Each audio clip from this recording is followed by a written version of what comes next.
Bem, galerinha do sexto ano, vamos terminar então esse capítulo falando sobre direitos e deveres, beleza? Então, direitos e deveres, eles estão na nossa Constituição, justamente porque a nossa Constituição é uma Constituição que privilegia a cidadania, né, que é a ideia de nós todos termos direitos e deveres, consequentemente, nós temos obrigações a cumprir no país chamado Brasil, tá? Dentro da nossa Constituição.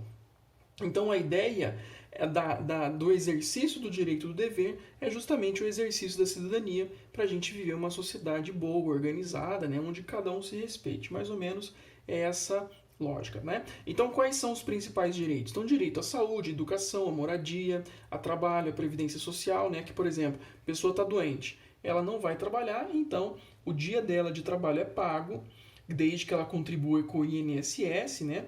E aí ela pode ficar em casa. Ah, a mulher vai ter filho, ela precisa se ausentar do trabalho, mas ela não vai trabalhar, ela não vai ganhar salário? Não. Então isso vai ser coberto pela Previdência, assim como a aposentadoria, por exemplo.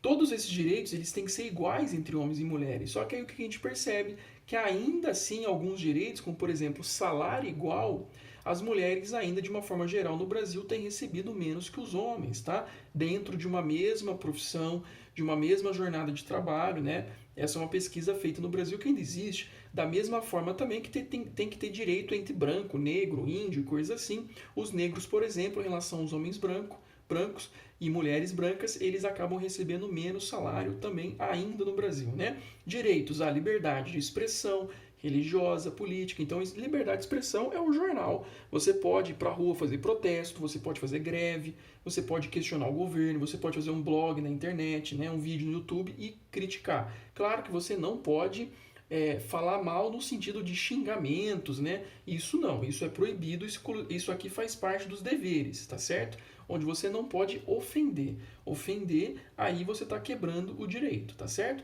Liberdade religiosa, cada um pode ter sua religião, e a liberdade política quer dizer que a gente pode participar da vida política do nosso país, tá?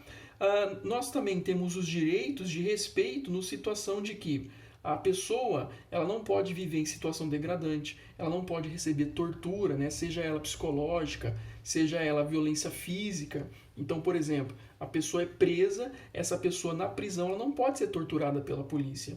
Essa pessoa dentro da casa dela, ela é torturada pelo marido, pela esposa, pelos filhos, né? Isso também não pode existir. A pessoa mora, por exemplo, em uma casa, né?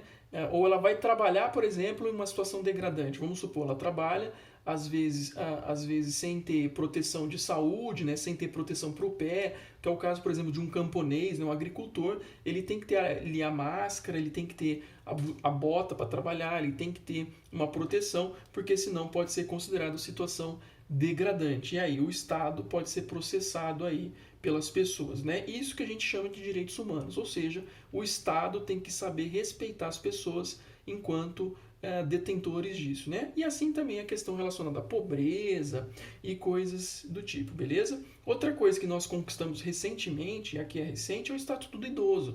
Então o idoso, por exemplo, ele tem que ter direito de assento garantido no transporte público, nas filas de banco, fila de supermercado, né? Justamente para o idoso poder viver bem, porque afinal de contas o idoso ele é mais limitado e coisa assim. E também o ECA, que é o Estatuto da Criança e do Adolescente. Então, por exemplo, é direito da criança estudar e não trabalhar. Então a criança não pode trabalhar até ter 17 anos, né? Então ela tem que ir para a escola. Se ela não vai para a escola, então, por exemplo, aqui, ó, o pai pode ser punido, né? Porque é dever do pai a educação, o sustento e a saúde dos filhos. Se ele não cumpre isso aí, o pai, por exemplo, pode perder a guarda do filho e o filho aí ele pode morar às vezes é, ele pode morar aí um orfanato até ser adotado por alguém, tá certo? Então, o direito, você pode usufruir dessas coisas se você desejar. O dever não, o dever é uma obrigação. Então, a obrigação é você cumprir as leis, você respeitar o direito dos outros. Então, por exemplo, o outro tem direito à liberdade, né? Você tem direito à liberdade, em geral. Só que a liberdade, ela não é absoluta. Então, por exemplo, você não pode dar um tapa na cara do outro. Você é livre para fazer isso? É, só que você não pode fazer isso. Você está fazendo isso, você está descumprindo a regra, né? Você está descumprindo o direito do outro, né? O direito de outro de viver pacificamente. Você não pode ofender alguém. A ofensa ela não é uma liberdade. Ela vai agredir a outra pessoa no sentido psicológico, no sentido moral, no sentido às vezes físico, né? Se alguém for lá bater nela, então isso está afetando o direito dela. Então você tem que respeitar o direito dos outros. Isso tudo para a gente poder viver em harmonia, né? Para a gente viver uma sociedade boa. Isso tudo tem a ver com cidadania. É dever também a gente respeitar a natureza. Então, por exemplo, você vai lá e poluiu o rio, alguém te filmou, você vai ser processado, porque é dever seu respeitar a natureza. É dever também votar. No Brasil, o voto não é opcional, ele é opcional apenas de 16 até 18 anos. A partir dos 18 anos até 70 anos é obrigatório. A partir dos 70, a pessoa vota se ela quiser, tá? É dever também proteger o patrimônio. Então, por exemplo, você não pode ir lá tacar pedra na casa do vizinho, você não pode tacar pedra no vidro de um carro, você não pode tacar pedra no vidro da escola, né? Você vai ser criminalizado. Isso é a proteção do patrimônio. E também você tem que colaborar com as autoridades. Então, por exemplo, você viu um crime acontecer, o policial ou o delegado te perguntou sobre isso. Você tem o dever de falar a verdade. Se você não falar, você pode sofrer a punição do crime. Então, tudo isso existe para a gente poder viver em uma sociedade boa e tudo isso tem a ver com cidadania. Uma outra coisa também é que o Brasil não entra em guerra com ninguém, justamente porque o Brasil respeita a questão da liberdade dos povos, né? Então, o Brasil não pode interferir na política dos países vizinhos ou qualquer outro país do mundo. Belezura, gente? Então, até a próxima.